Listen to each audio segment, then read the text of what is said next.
man ma ñëw yow nga ree man tamit man ma reetaan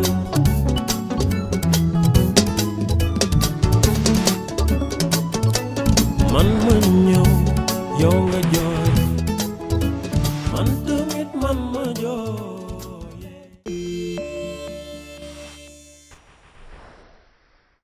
Salut à tous et bienvenue dans votre émission d'inspiration et de motivation Leitmotiv. Pour ce dernier numéro du spécial Afrique Talent Dakar, nous recevons pour vous Madame Ndeye Diagne et Monsieur Beng. Bonsoir Madame Diagne. Bonsoir. Bonsoir Monsieur Beng. Bonsoir. Alors, nous sommes à la fin de ce forum. Qu'est-ce que vous retenez de cette édition d'Afrique Talent ici à Dakar, Monsieur? Pour mon expérience, je peux dire que c'était très fructueux. Nous avons eu l'occasion, avec grande surprise, de nous rendre compte que les profils évoluent au Sénégal. Nous sommes bien sûr une mine.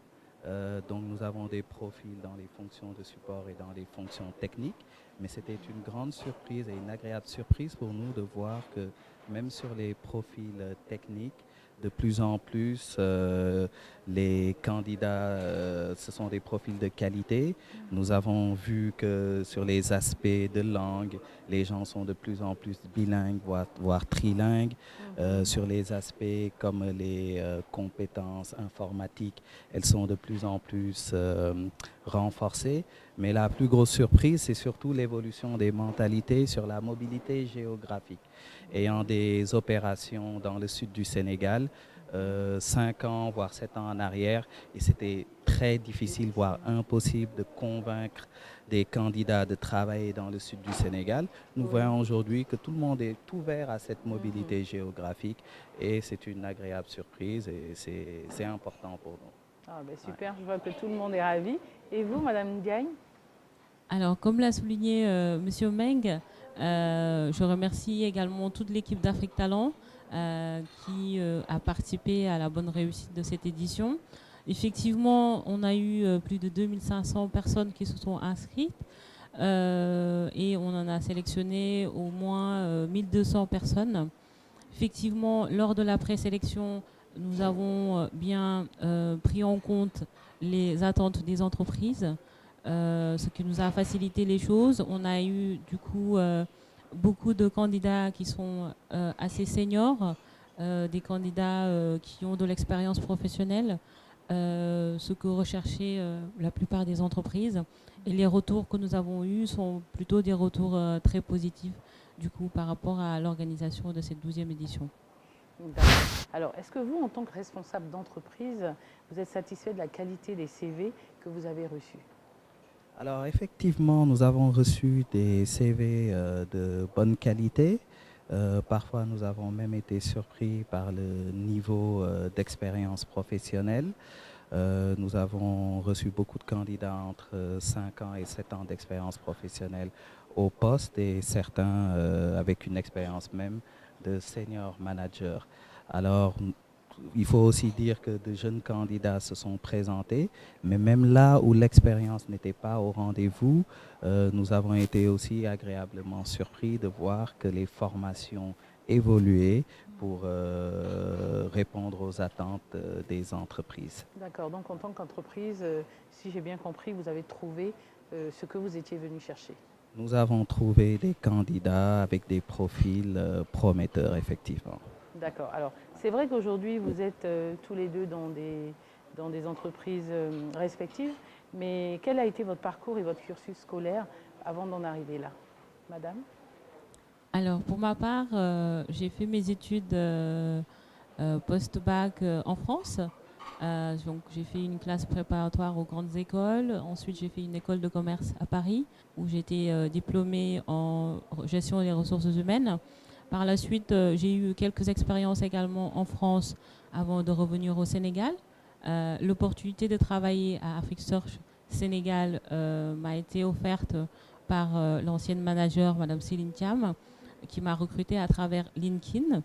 Je suis revenue, on a travaillé ensemble et depuis l'année dernière, je suis la responsable du bureau Afrique Search Sénégal. D'accord. Et vous? Alors moi, je pourrais résumer mon parcours en disant que je suis un pur produit du système éducatif sénégalais. Donc j'ai fait, pour ne pas remonter aussi loin qu'au primaire, j'ai fait mon lycée au Sénégal.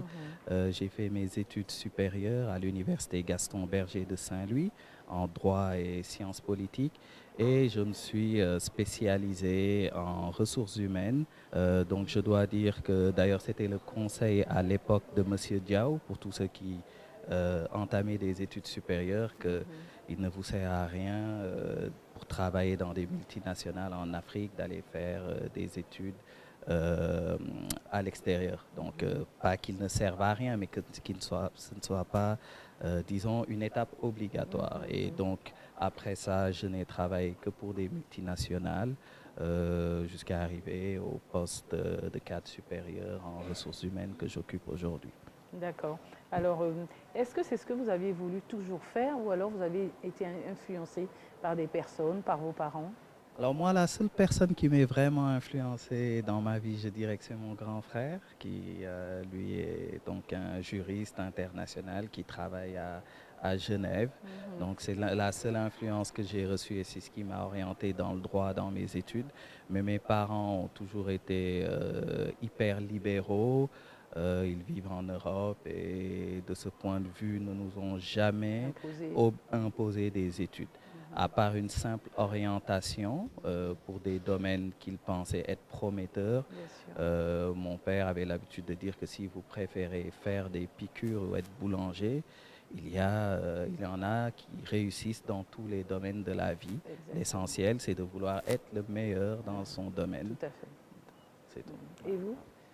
Alors moi, si j'avais suivi des influences au niveau de ma famille, je pense que je serais sportive de haut niveau ou journaliste sportive, puisque je suis dans une famille de sportifs, au niveau du football surtout.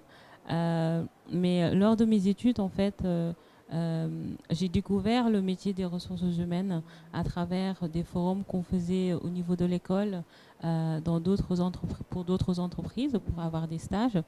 Et j'ai trouvé que c'était un métier assez intéressant parce qu'on était en contact avec les salariés de l'entreprise, parce qu'on les accompagnait tout au long de leur carrière, qu'on les aidait à progresser également au niveau humain, mais également au niveau travail. Donc c'est plutôt cet aspect-là en fait des ressources humaines qui m'a attirée et qui m'a orientée vers ce secteur-là. D'accord. Alors, avez-vous des modèles de réussite, des personnes, mis à part les personnes de vos familles, à qui vous vouliez ressembler? Alors, pour ma part, des références, on en a tous. Disons que c'est plutôt des qualités qu'on trouve chez certaines personnes et qu'on essaye de regrouper, à qui on essaie de ressembler. Comme ma manager, en tout cas, tous les managers que j'ai eus ont forgé, ont laissé une empreinte chez moi au niveau relations humaines, au niveau également travail. Mais c'est plutôt plusieurs personnes en fait sur lesquelles D'accord. Et vous, Monsieur Mbeng? Alors moi je dirais que s'il ne faut pas citer les personnes de sa famille, à l'exclusion de mon grand frère, je dirais qu'en cours de carrière, notre vice-président des opérations au Burkina, qu'il était pour le Sénégal, M. Mark English, est quelqu'un qui m'a beaucoup marqué par ses qualités humaines, intellectuelles et professionnelles. Nous avons aussi notre directeur général actuel, M. Abdoulaziz Sy, qui aussi, de par ses qualités humaines et intellectuelles, est quelqu'un que je dois dire, je regarde beaucoup et qui suscite l'émulation.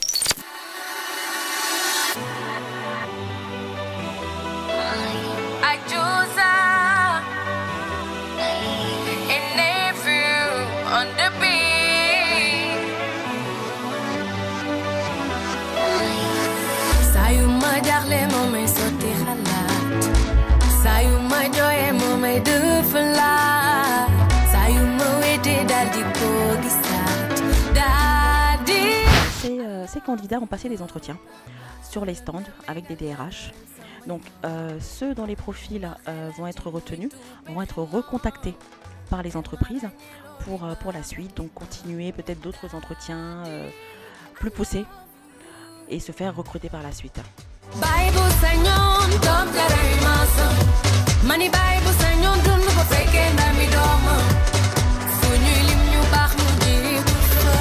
Alors nous avons été agréablement surpris par l'engouement que ce forum a suscité auprès des jeunes diplômés sénégalais et même d'autres nationalités. Et au cours de ces 2 jours, nous avons reçu énormément de CV de qualité avec des candidats qui rivalisaient d'ardeur et d'ingéniosité pour se démarquer les uns des autres. Et donc nous sommes entièrement satisfaits de cette participation et du résultat que nous enregistrons à ce jour. J'y ai déjà participé 2 fois, les 2 précédentes années. J'apprécie beaucoup l'initiative et je pense que l'Afrique a besoin de ce genre d'entreprise justement pour pouvoir révéler les talents, parce qu'il y en a beaucoup ici.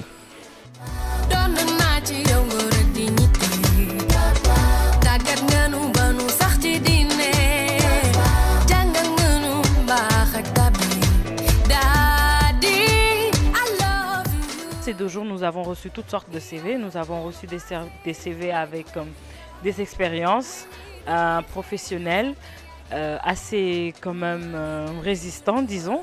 Nous avons aussi reçu des CV sans expérience que nous exploitons quand même. Nous n'avons pas de choix de CV, de meilleurs CV.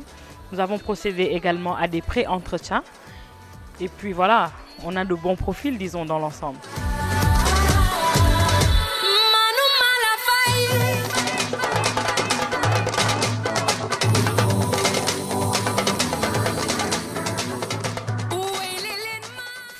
Alors, pour revenir au thème de ce forum qui est le recrutement, c'est vrai que chacun grandit avec son époque, mais quelle différence pensez-vous qu'il puisse y avoir entre votre génération et celle d'aujourd'hui qui est à la recherche d'emploi? Monsieur Mbeng? Alors, je pense que la différence fondamentale est dans la mobilité géographique. Parce que pourquoi je pense que cet aspect est vraiment différent, c'est dans les bouleversements sociaux qui sont induits par cette mobilité géographique. Pour pas mal de candidats que j'ai interviewés personnellement durant ce forum, une des questions était de savoir si je viens travailler pour vous loin de chez moi actuellement, comment ça va se passer pour ma famille, comment ça va se passer dans mon mariage si je viens justement de me marier. C'est des questions auxquelles, par exemple, dans notre génération ou celle qui précédait, n'étaient pas des questions prégnantes parce qu'en réalité, les gens travaillaient presque tous dans la capitale. Aujourd'hui, avec la mondialisation, la mobilité qui est induite par la plupart des postes, il faut savoir comment conjuguer la vie professionnelle avec la vie sociale. Bien sûr. Vous, madame? Je rajouterais que la génération Y, comme on l'appelle, a une préoccupation qui concerne la mobilité également interne dans l'entreprise. Donc la plupart aujourd'hui espèrent avoir une évolution dans leur carrière. Donc la plupart de leurs questions, ce qui revient le plus souvent, c'est au bout de combien de temps on va pouvoir évoluer au sein de l'entreprise. Est-ce qu'on peut travailler au sein d'une multinationale et prétendre à avoir un autre poste dans un autre pays? Il y a également l'aspect changement de structure aussi, où aujourd'hui les jeunes également travaillent 2-3 ans dans la même entreprise et ensuite veulent changer d'environnement de travail.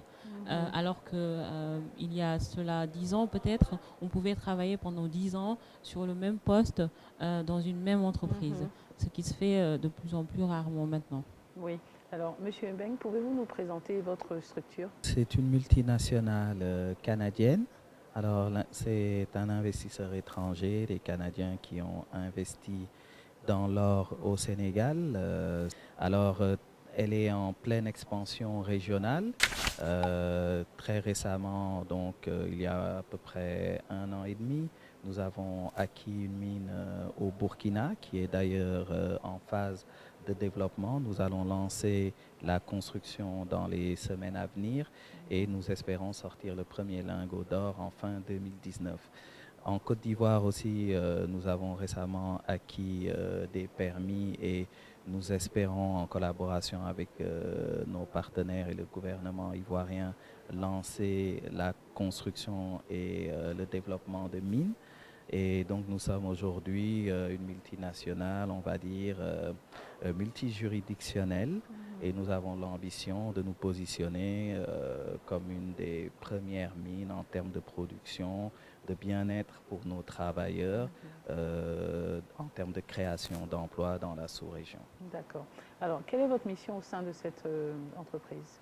Alors, au sein de cette entreprise, j'ai évolué sur plusieurs postes. Je suis passé récemment d'un poste de direction des ressources humaines à un poste de développement des ressources humaines. Donc, je suis actuellement directeur du développement RH, justement pour s'aligner avec la stratégie d'expansion de l'entreprise, parce qu'il va falloir que toute la belle expérience au Sénégal, nous puissions la répéter et l'adapter en Côte d'Ivoire et au Burkina. Donc actuellement, je me positionne beaucoup plus sur le développement.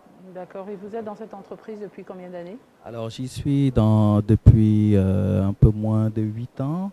Après une parenthèse de 2 ans où j'ai travaillé sur la mine de Grande Côte Opération en phase de construction, notre mine de zircon dans la région de Thiès. Donc j'y suis depuis fin 2018, début 2019. D'accord. Ouais. Alors, et vous, Madame Ndiaye?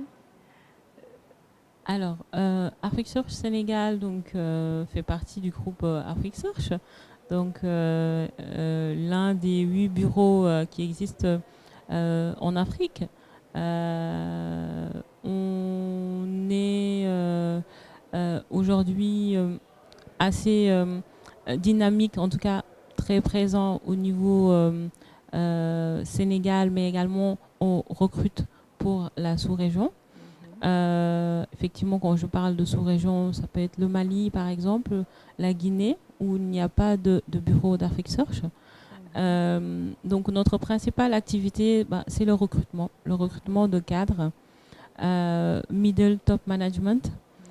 On fait également des prestations de conseil en ressources humaines pour les entreprises sur des problématiques RH, par exemple sur l'accompagnement de personnes en requalification professionnelle, mais également sur des problématiques de gestion des ressources humaines ou de GPEC. Mais la principale activité reste le recrutement aujourd'hui. D'accord.